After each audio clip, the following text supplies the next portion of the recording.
Assalamualaikum warahmatullahi wabarakatuh. Perkenalkan, nama saya Lilis Musasfa Mahmud dengan NIM 18050250062 kelas Gizi Klinik Komprehensif 6H yang pada hari ini saya akan mempresentasikan atau menjelaskan hasil masakan saya yang berdasarkan diet yang diberikan untuk kasus pasien diabetes mellitus.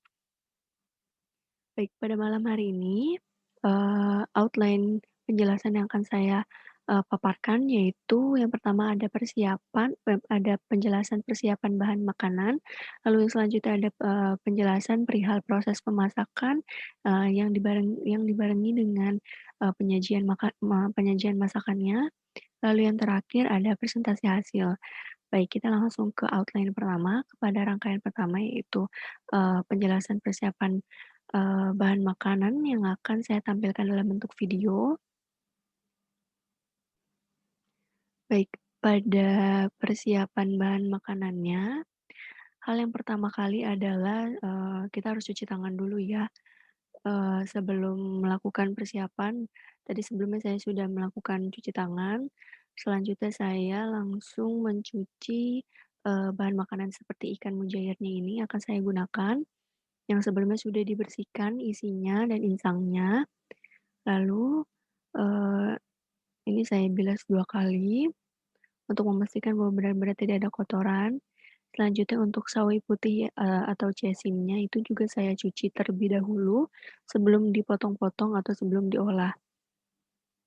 Dibuang dulu tungkainya, lalu saya potong-potong sesuai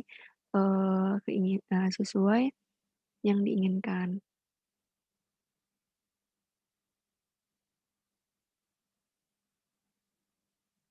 Oke, selanjutnya setelah dipotong-potong semua, saya cuci, kedua kalinya untuk memastikan benar-benar bahwa tidak ada kotoran yang menempel pada sawi hijaunya.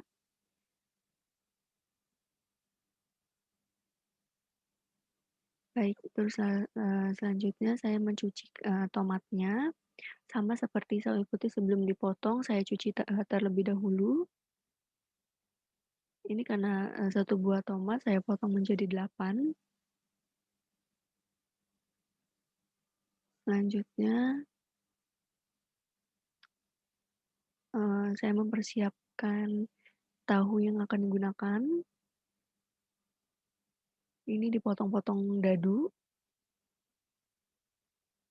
bisa dilihat seperti di video. Selanjutnya, saya mempersiapkan bumbu-bumbu seperti, ini ada bawang putih dan juga bawang merah. Ini dikupas terlebih dahulu.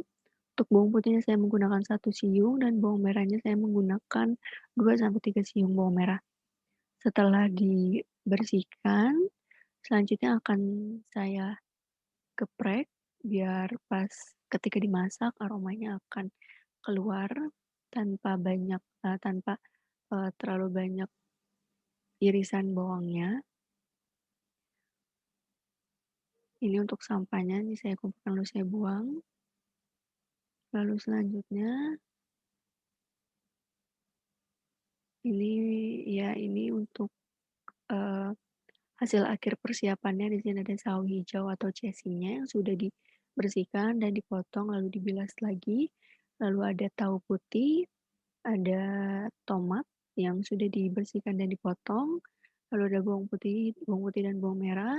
Mungkin di sini tidak terlihat, tapi di sini ada garam dan juga gula di sini.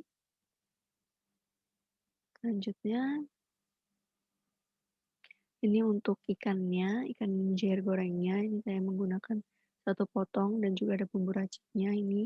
Bumbu raciknya dari bumbu kunyit dan juga bumbu ketumbar dengan garamnya seujung jari, sejumput, maaf. Lalu selanjutnya untuk sayur cesimnya, pertama-tama, siapkan air lalu didihkan. Ini saya ditutup soalnya biar lebih cepat mendidih. Setelah mendidih sedikit, ini dibuka lalu untuk memasukkan bawang putih dan juga bawang merahnya. lalu didiamkan lagi sampai mendidih. Nah, ini sampai mendidih banyak, baru dimasukkan tahu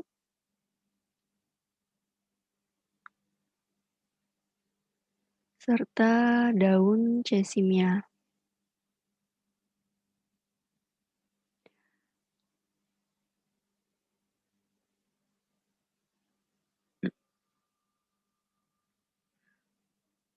Ini dimasukkan secukupnya,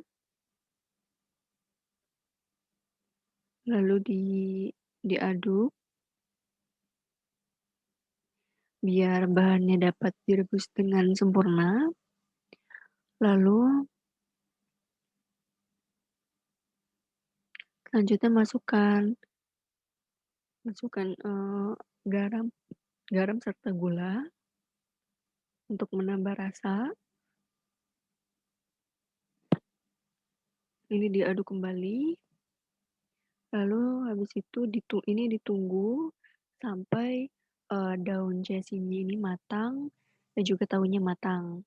Lalu kalau misalkan sudah mendidih banyak lagi seperti ini, masukkan tomatnya. Kenapa saya memasukkan tomatnya di akhir? Karena untuk tomat ini sendiri biar terjaga ke-fresh-annya, dan juga tidak terlalu matang. Karena kalau terlalu matang nanti tomatnya itu sendiri akan hancur dan akan mengurangi nilai, mmm, penampilannya. Lalu ini ditunggu sampai matang merata kepada setiap bahannya. Ini kalau sudah itu jangan lupa untuk dicicipi,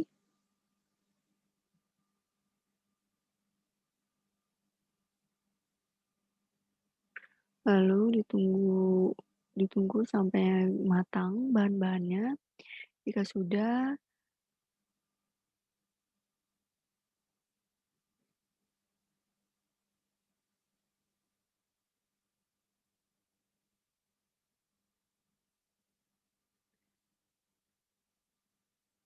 kalau sudah dimatikan lalu dituang.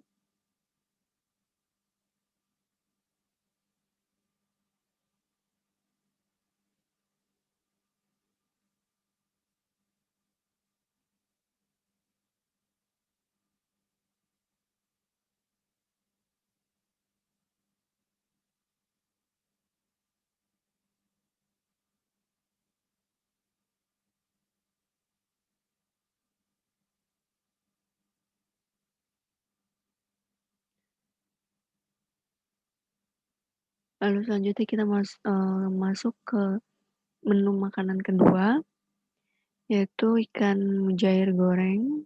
Ini masukkan minyak secukupnya. Lalu untuk, ikan mujairnya dimarinasi dengan bumbu racik tadi, lalu ditambahkan air dan dibolak-balik agar tercampur rata.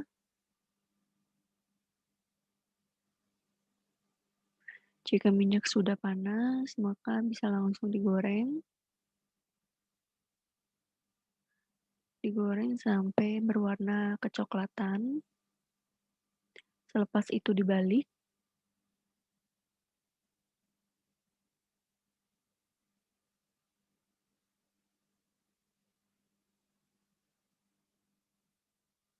sampai kecoklatan seperti ini.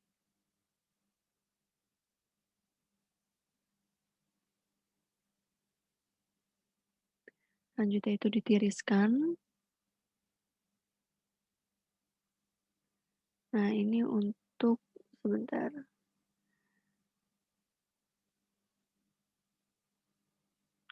Ini untuk hasil akhirnya pada menu makan malam untuk pasien diabetes mellitus. Di sini ada sayur sesim, nasi, dan uh, ikan mujair serta buah pisang. Yang ini sebelumnya sudah ditimbang terlebih dahulu. Lalu ini untuk makanan selingan paginya yaitu buah jeruk. Selanjutnya ini ada foto keseluruhannya dan seperti ini penyajiannya. Selanjutnya, saya akan menjelaskan perihal kandungan energi, kandungan zat gizi makro, dan juga kandungan zat gizi mikronya. Untuk kandungan zat gizi mikronya, saya melihat kandungan asupan serat dan juga asupan natrium serta kolesterol. Selanjutnya untuk energi pada menu makan malam pasien, energinya itu, sebesar 310,9 kilokalori, lalu untuk proteinnya ada 12,6 gram, lemaknya ada 6,5 gram, karbohidratnya ada 51,9 gram, natriumnya ada 37,3 miligram, kolesterolnya ada 13,2 miligram. Lalu dibandingkan dengan kebutuhan pasien sehingga didapatkan persentasenya sebesar untuk energi itu ada 99%, untuk proteinnya ada 106%, untuk lemaknya ada 89%, untuk karbohidratnya itu ada 101%, untuk seratnya ada 82%, untuk natrium ada 5%, dan untuk kolesterolnya ada 26%. Untuk energi, protein, dan juga lemak itu sudah sesuai dengan kebutuhan asupan pasien, yaitu masih berada di, batas normal.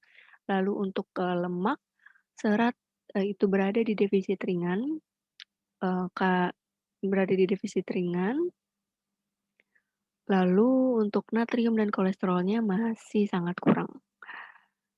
Selanjutnya, selanjutnya saya akan menjelaskan untuk, makanan selingannya. Di makanan selingannya karena saya hanya menggunakan, buah jeruk, maka itu berdampak pada kandungannya. Seperti pada energi, itu sebesar 47,1 kilokalori, untuk protein itu 0,9 gram, untuk lemak itu 0,1 gram, untuk karbohidrat itu ada 11,8 gram, untuk, serat itu 2,4 gram, dan untuk natrium dan juga kolesterolnya itu 0. Lalu selanjutnya untuk, itu dibandingkan dengan kebutuhannya didapatkan persentase pemenuhannya itu sebesar 37%, untuk energi, untuk protein itu ada 19%, untuk lemaknya ada 3%, untuk karbohidratnya ada 58%, untuk serat ada 136%, lalu untuk natrium dan juga kolesterolnya itu ada 0%. Untuk energi, protein, lemak, karbohidrat, natrium, kolesterol itu masih sangat kurang asupannya, lalu di seratnya ini sudah berlebih dari batas normal. Lalu selanjutnya saya akan menjelaskan mengapa saya memilih menu ini. Yang pertama, yaitu karena, mengapa saya memilih sawi hijau atau daun cesim, itu karena, daun cesim bukan merupakan makanan yang bergas. Lalu yang kedua, untuk pemilihan ikan mujair, karena untuk kelompok ikan adalah sumber makanan dengan mengandung protein yang rendah. Lalu yang ketiga, alasan mengapa digoreng itu karena walaupun pasien memiliki prinsip diet rendah lemak, pasien tetap membutuhkan lemak asal sesuai batas toleransi yang sudah ditetapkan, atau yang sudah dibuat. Serta, untuk, mmm, keragaman pengolahan makanan agar pasien tidak bosan dengan menu yang selalu direbus atau dikukus saja. Selanjutnya untuk pemilihan, buah untuk selingannya itu, saya mengambilnya karena untuk membuat pasien menjadi terbiasa akan mengkonsumsi buah di kala waktu snacking atau selingannya, eee, ini dengan tujuannya itu untuk dapat menukar kebiasaan makan pasien yang memakan makanan instan, untuk snackingnya. Lalu selanjutnya ini, kaitan menu yang saya buat dengan, Al-Islam Kemuhamadian ini sesuai dengan Al-Quran surat Al-A'raf ayat 31 yang berbunyi dengan arti, "Makan dan minumlah tetapi jangan berlebihan." Ini sesuai dengan prinsip diet yang diberikan, yaitu ada rendah lemak, ada rendah kolesterol, ada rendah garam, dan juga ada rendah gula. Yang mana kesemuanya itu tidak boleh berlebihan karena itu akan mempengaruhi penyakit diabetes mellitus, pasien itu sendiri dan juga komplikasinya. Sekian dari saya, kurang lebihnya mohon maaf. Wabillahi taufiq Walhidayah. Wassalamualaikum warahmatullahi wabarakatuh.